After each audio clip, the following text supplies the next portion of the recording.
Iranian ballistic missiles strikes focus on key Israeli military sites such as Nevatim Air Base near Beersheba and Tel Nof Air Base, both of which house the billion-dollar Israeli F-35 fighter jets and other high-value assets. Additional targets included the Hatzerim Air Base in the Negev Desert and the Mossad headquarters in Tel Aviv.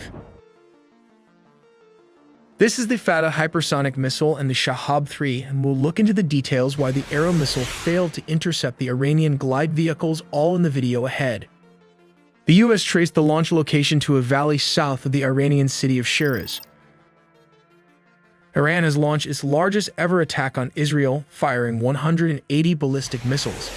These missiles traveled more than 1,000 miles from this valley to reach Israel's most populated city and military sites. Iran used variants of the Shahab-3 ballistic missile in its latest attack on Israel. The Shahab-3 is the foundation for all of Iran's medium-range ballistic missiles and uses liquid propellant. It can carry a warhead weighing between 760 and 1,200 kilograms, which translates to 1,675 and 2,645 pounds. How it works. Step 1. The missile is positioned at a 90-degree angle and then fired. Step 2. The ballistic missile's trajectory takes it outside or near the edge of Earth's atmosphere. Step 3. The warhead payload separates from the rocket that carried it aloft and re-enters the atmosphere, descending towards its target. Step 4. The missile can carry a single or multiple warheads, depending on the variant. The warhead separates from the single-stage rocket after it has traveled about more than half the distance to its target.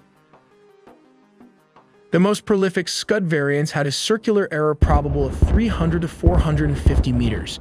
This means that 50% of the missiles fired at a target would land within a circle of that diameter.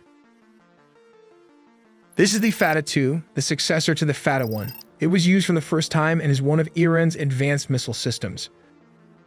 This missile is equipped with a hypersonic glide vehicle. Inside it is the warhead, which detaches and allows the missile to maneuver and glide at speeds between Mach 5 and 10. The missile has a range of around 1,500 kilometers, only slightly more than its predecessor, the Fatah 1.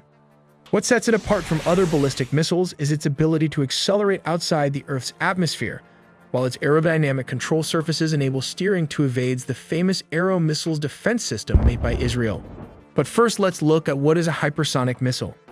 Hypersonic missiles are a challenging technology to master because they are so fast that if the U.S. launched a Scramjet missile, it could reach China in just 18 minutes, traveling at speeds of Mach 5 and above. These Scramjet engines collect oxygen from the atmosphere as they travel, mixing it with hydrogen fuel to create the combustion needed for hypersonic flight.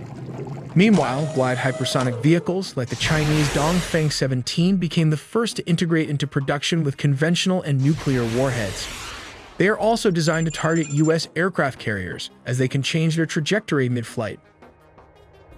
This U.S. Arrow AGM hypersonic weapon is a missile within a missile which pops out its cover and uses only the glide vehicle kinetic energy as a weapon, and not to forget the Russian hypersonic missile like the Kinzhal.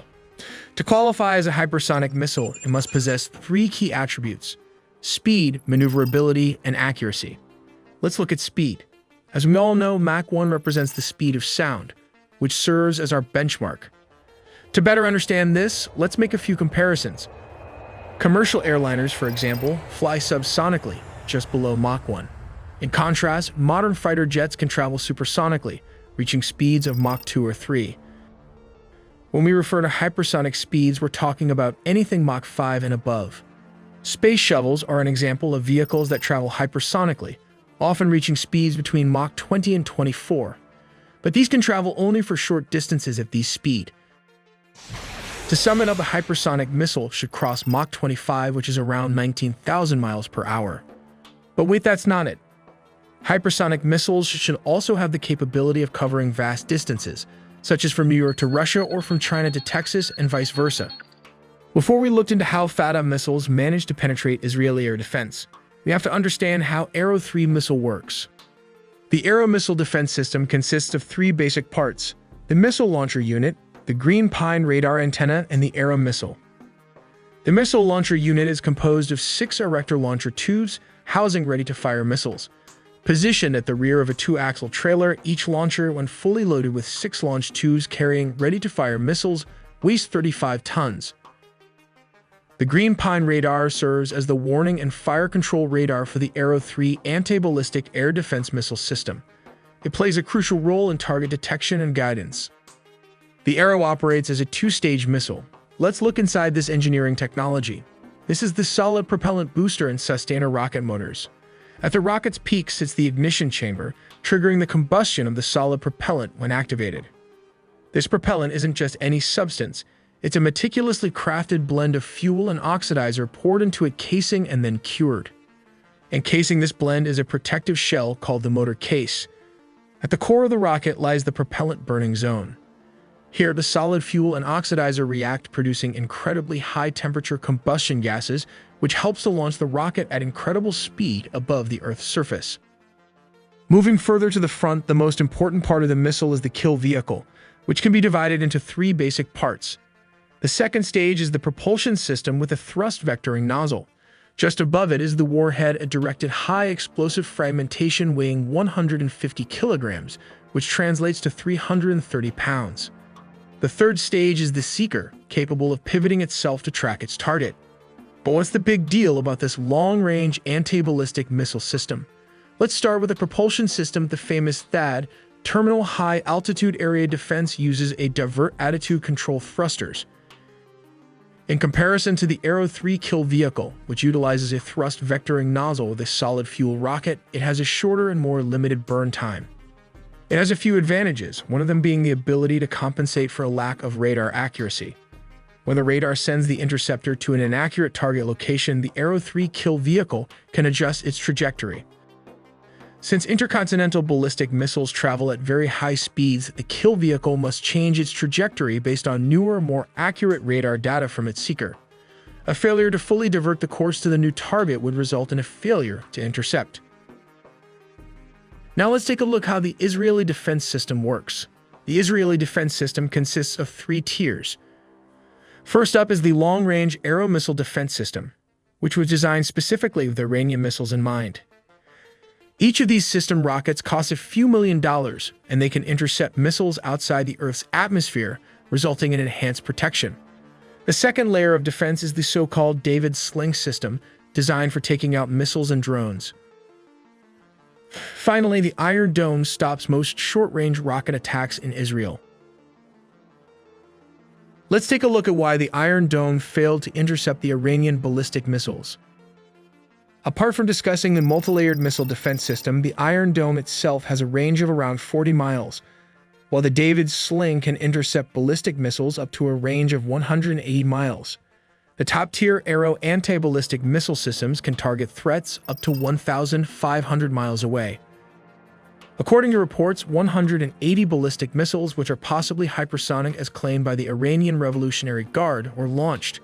Although the Arrow missile defense system successfully intercepted many missiles before they reached Israel, many still got through. The main problem behind the failure to intercept was after the detachment of the glide vehicle from the launcher. The glide vehicle can change its trajectory multiple times, which confused the Arrow missiles. This maneuver also bypassed the David Sling and finally the Iron Dome system, which is not designed to counter hypersonic missiles like the Fatah II model. As a result, the interceptor missed their targets and the glide vehicle landed on military bases where the $100 million F-35 jets were stationed.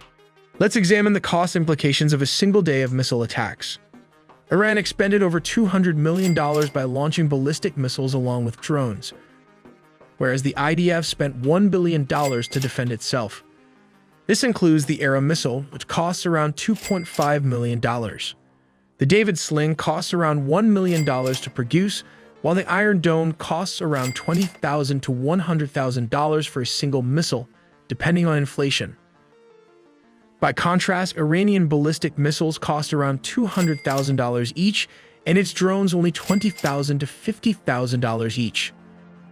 We make original videos from scratch, so please do subscribe and hit the notification bell for more videos.